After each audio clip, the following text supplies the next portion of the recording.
Ben Habib calls for EU member states to take back control. Sign up to receive our rundown of the days direct to your inbox. Subscribe. When you subscribe, we will use the information you provide to send you these newsletters. Sometimes they'll include recommendations for other related newsletters or service. Our privacy notice explains more about how we use your data and your rights.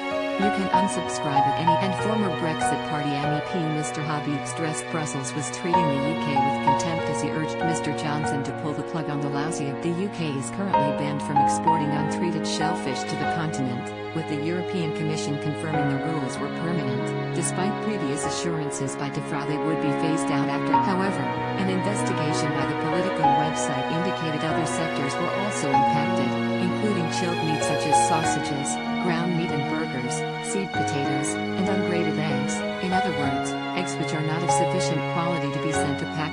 Mr. Habib, who is chairman of new media channel Unlocked_UK, as well as of Brexit Watch, was deep. He told the Prime Minister sold the Trade and Cooperation Agreement as a free trade agreement. In reality, what we got was an agreement which allowed the EU to freely sell its goods into our markets, but for our goods to be unable to get into the EU. Moreover, Michael Gove unilaterally waived all import declarations for imports coming in from Europe for the first 6 months of 2020. The EU's response to that generosity was to regard our goods with the greatest of suspicion and requiring the highest level of import clearance. The best example is with our fish.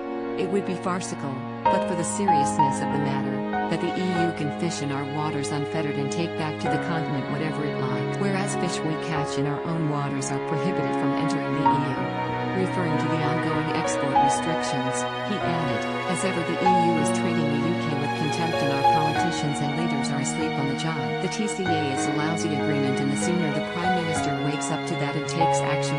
Speaking about the current situation, a spokesman for the British Meat Processors Association, BMPA, said in order to access the EU's single market, export health certificates require frozen meat products to be kept at temperatures below. The new restrictions are likely to have an impact on retail sales into Ireland, the spokesman added. As a member of the EU, we were not subject to this, but we are now. Businesses will likely move some production away from Great Britain and into plants in the EU. When news of the indefinite raw shellfish ban emerged last month, Rod Benson, a co-director of Kingfisher Seafoods, based in Barrow-in-Furness, Cumbria, said his company would have to invest £1 million on processing equipment, packing and labeling, something it could not afford to be added.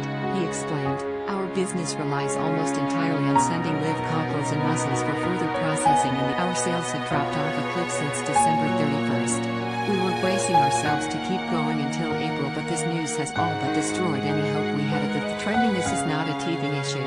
This is the government removing all our teeth and leaving us unable. Britain and the EU are discussing the possibility of removing some of the existing barriers by mutually recognizing each other's standards. A government spokesman said, given the EU's current position, we will now continue to make the case to the EU, where we can evidence that we meet the criteria set out in their regulations, to enable continued trade in these products. Nevertheless, they added, having secured a high-quality free trade agreement with the EU, we will not be reopening negotiations, although we remain committed to doing all we can to support exporters as they adjust to the new process.